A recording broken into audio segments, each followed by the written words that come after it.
Maintenant que nous avons vu l'utilisation de la V-Ray Frame Buffer, cette fameuse fenêtre qui nous permettra d'avoir un petit peu plus de souplesse dans la comparaison de nos différents rendus, nous allons donc créer la scène autour de notre véhicule. Donc dans cette première partie, je vais plutôt vous montrer la mise en place d'une scène qui correspondra plutôt à un rendu de studio. Donc ça va être la possibilité d'utiliser certains types de lumière de V-Ray, certains paramètres de rendu, et aussi la création d'un environnement un petit peu spécifique.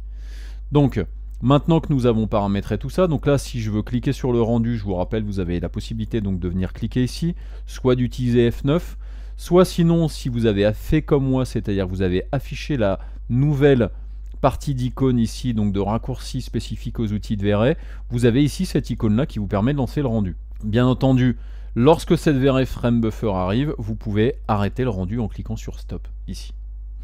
Donc maintenant qu'on a mis en place cette scène-là, moi ce que j'aimerais c'est commencer à mettre en lumière cette scène-là. Donc vous avez plusieurs manières de créer des lumières. Soit vous allez comme d'habitude dans le menu Créer, vous allez dans la catégorie des lumières, et ensuite dans la catégorie des lumières, vous allez choisir la catégorie des lumières V-Ray. Là ici il y a possibilité d'utiliser donc V-Ray Light, ou alors ici vous avez V-Ray ES ou V-Ray Sun. Donc V-Ray Light, c'est relativement simple, il vous suffit de cliquer là-dessus. Et après, par exemple, je vais mettre en vue de face, ici, et je vais cliquer dans ma fenêtre. Et en cliquant dans ma fenêtre et en faisant ça, ça me permet de créer directement ma lumière.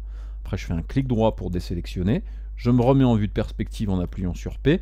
Et là, maintenant, j'ai ma lumière. Donc, je vais la prendre et je vais la déplacer directement dans ma fenêtre. Ce qui me permet donc de créer directement mes lumières dans ma scène 3ds Max. Donc ça c'est clairement le type de lumière que j'aime utiliser justement dans 3ds Max quand je veux faire une scène de studio. C'est donc ces lumières rectangulaires qui correspondent un petit peu à l'éclairage que l'on peut avoir dans un studio avec les fameux pans de lumière. Là par exemple j'aimerais créer la même de l'autre côté, donc je vais faire tout simplement le choix de venir ici en vue arrière. Je vais prendre ici maintenant ma V-Ray Light et je vais faire peut-être une lumière un petit peu plus petite, ce qui va me permettre d'avoir un petit peu de nuance dans mon éclairage. Je repasse en vue de perspective et là je vais positionner ma lumière ici. Bien entendu vous pouvez aussi, comme on peut le faire parfois dans des studios, faire la même chose et par exemple faire une lumière qui va me permettre d'éclairer au-dessus. Donc là celle-ci je vais la faire relativement grande et maintenant je vais la déplacer. Donc vous remarquerez qu'à aucun moment je ne fais des duplications des lumières, c'est une petite manie que j'ai acquise à force de utiliser justement les différents moteurs de rendu, les différents logiciels de 3D. En règle générale, les moteurs de rendu n'aiment pas bien qu'on utilise en fait les mêmes lumières et qu'on fasse des duplications, ça peut créer des petits problèmes sur leur comportement. Une fois que vous avez créé ces lumières-là, si vous allez par exemple en ayant sélectionné une dans le panneau modifié, vous avez donc accès aux différentes fonctions spécifiques à cette lumière-là. Donc qu'est-ce que nous avons ? Dans les paramètres généraux ici, vous avez la possibilité donc de choisir le type de lumière. Donc on va rester sur du V-Ray Plane, mais ça peut être un dôme, ça peut être une sphère, ça peut être un maillage en particulier que vous allez ensuite choisir. Et ensuite, ça peut être aussi un disque. Donc nous, on va rester sur le plane. Ensuite, vous avez des petites possibilités ici qui vont vous permettre par exemple de choisir qu'il y ait une cible ou pas. Et ensuite, vous allez pouvoir régler la distance de la cible à partir donc de cette valeur-là.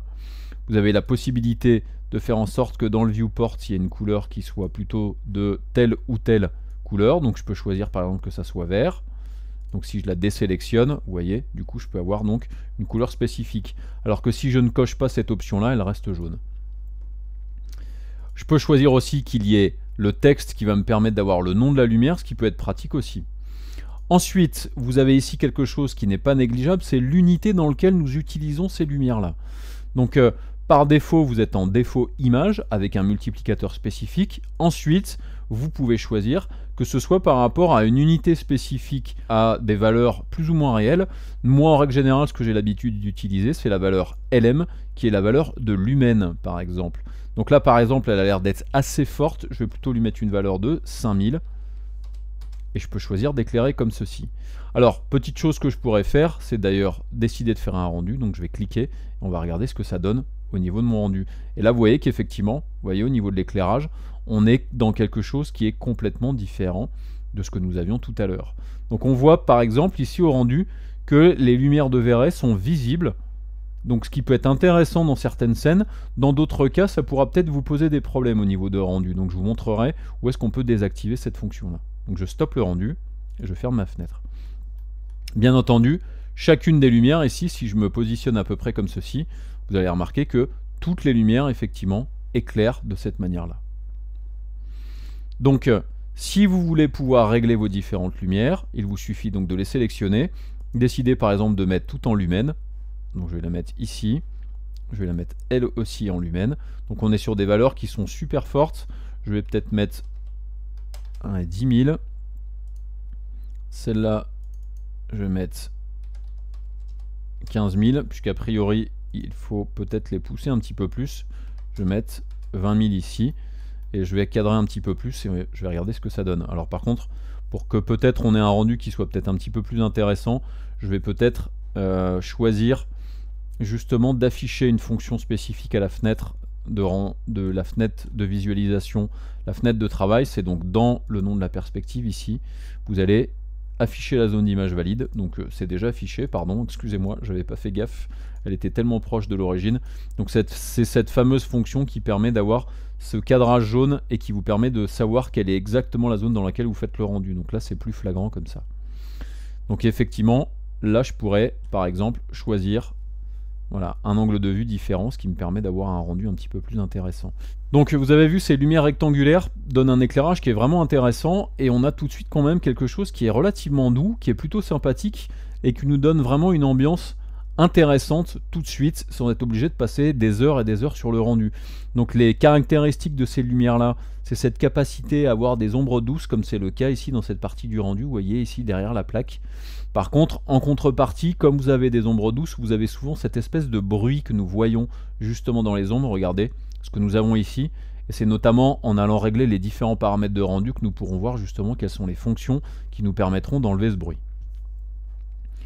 Concernant encore ces différentes lumières dans les paramètres ici spécifiques aux lumières, au-delà de la valeur de lumière, vous avez ensuite ici le mode de couleur. Donc c'est soit une couleur que vous allez vous-même définir, soit vous allez passer en mode température, ce qui va vous permettre ici de générer la lumière, la couleur de la lumière par rapport à un degré réaliste, qui est un degré que nous appelons un degré Kelvin. Donc plus vous allez aller vers une valeur au-delà de 5500 et vous allez avoir une couleur bleutée. Par contre, quand vous allez descendre vers 3000, 3500, vous allez avoir des couleurs plutôt orangées, ce qui va vous permettre d'avoir des ambiances un petit peu différentes sur vos rendus. Donc là par exemple je peux choisir que ce soit une température de 5500, qui est le type par exemple de température que nous avons sur des lumières de studio, et lui je vais le mettre aussi à 5500, ce qui va nous permettre donc d'avoir vraiment des petites différences sur notre rendu. Quoique celle-là peut-être la mettre à 6500, c'est pas mal, ça va donner un côté légèrement bleuté, alors que de l'autre côté c'est plutôt orangé. Donc je peux relancer un rendu pour que nous voyons ce que ça donne. Et vous voyez, du coup on a des petites nuances de couleurs qui peuvent être pas mal intéressantes justement sur un éclairage de studio. Maintenant que j'ai fait ça, c'est pas mal. Il me manque quand même un petit truc que je vais rajouter, que je n'ai pas ici dans ma scène, c'est créer un environnement. Donc c'est plus ou moins créer un environnement de type studio. Donc je vais utiliser une fonction particulière, donc je vais mettre en vue de face. Je vais créer un environnement de studio à l'aide d'une spline. Donc je vais dans le menu créer, dans les formes 2D.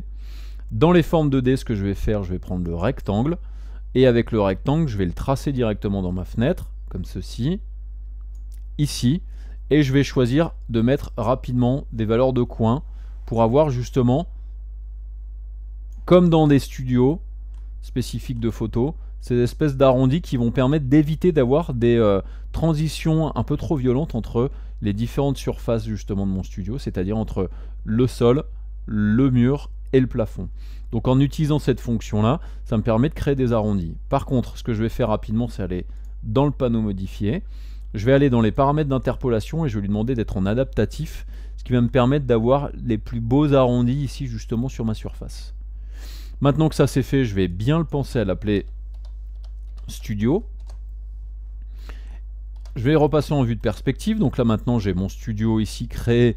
Alors c'est pour l'instant pas un studio, maintenant ce que je veux c'est à partir de cette ligne là, c'est créer une surface qui va être en extrusion à partir de cette ligne là et qui va me permettre d'avoir rapidement un studio. Donc il y a une fonction toute bête que je vais utiliser qui va me permettre d'aller très vite, c'est la fonction de rendu que vous avez dans la quasi-totalité des lignes. Donc je l'active au rendu bien entendu, mais je l'active surtout dans la fenêtre. Et en fonction de la valeur que je vais rentrer d'épaisseur ici, ça va me permettre donc d'avoir vraiment une surface qui sera créée à partir de cette ligne. Par contre, je ne veux pas que ce soit une valeur radiale, je veux que ce soit une valeur rectangulaire. Et la valeur rectangulaire, ça me permet d'avoir quelque chose de plat. Et maintenant, regardez, en utilisant la fonction de longueur et en faisant comme ça me permet donc de créer justement cet environnement studio qui me plairait justement d'avoir. Par contre, je n'ai pas forcément envie qu'il y ait des surfaces dans cette partie-là. Donc ce rectangle ici, je vais faire un clic droit dessus, je vais le transformer en spline éditable. Maintenant qu'il est en spline éditable, je vais me mettre en sélection de segments. Et si je me mets en vue de face par exemple, donc là je vois mes segments, je peux faire F3 pour voir à travers. J'ai envie de faire une sélection de cette partie-là, et là vous voyez, ça me permet de sélectionner les segments qui sont ici. Je fais supprimer, ce qui me permet du coup de supprimer les surfaces que j'ai créées dans cette zone-là. Donc je peux repasser en vue de perspective. Et là regardez, j'ai créé rapidement, en quelques secondes, un environnement de studio qui serait très intéressant justement pour la mise en valeur justement de ma voiture. Donc je peux arrêter maintenant ici, donc j'ai bien mon rendu ici qui m'a permis de donner donc cet aspect là à ma surface. Il y a juste peut-être un truc qu'il va falloir que je mette, c'est faire en sorte que mon environnement lui ne soit pas vert comme c'est le cas sur la géométrie de base. Donc je vais tout de suite aller cliquer sur la couleur de mon objet, lui mettre plutôt quelque chose de blanc, ce qui va me permettre d'avoir quelque chose d'un petit peu meilleur au niveau du rendu. Et là je vais me positionner ici vers ma voiture et je vais faire un petit rendu pour voir ce que ça donne. Là effectivement vous voyez, on a tout de suite un environnement qui est beaucoup plus intéressant pour notre véhicule, ce qui n'est pas négligeable. Par contre là on voit clairement derrière là la zone dans laquelle on a la fin de la géométrie, ce qui va pas trop le faire justement au niveau de mon rendu. Donc je vais faire annuler, je vais venir sur ma géométrie, dans le paramètre de rendu ici, et je vais effectivement augmenter cette distance là, ce qui va me permettre d'avoir quelque chose d'un petit peu plus intéressant. Vous pouvez bien entendu déplacer un petit peu vos lumières si par exemple ça ne vous convient pas. Donc je vais les déplacer un petit peu pour qu'elles soient un petit peu plus loin peut-être. Je vais les mettre un petit peu plus loin et peut-être je vais augmenter justement et la taille de ces lumières là et peut-être aussi leur intensité lumineuse. Donc là je vais mettre 30 000.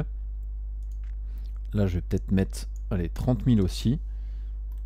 Et ensuite peut-être ici mettre 40 000, ce qui va peut-être éclairer un petit peu plus. Maintenant ce que j'aimerais c'est plutôt faire un rendu dans l'autre sens.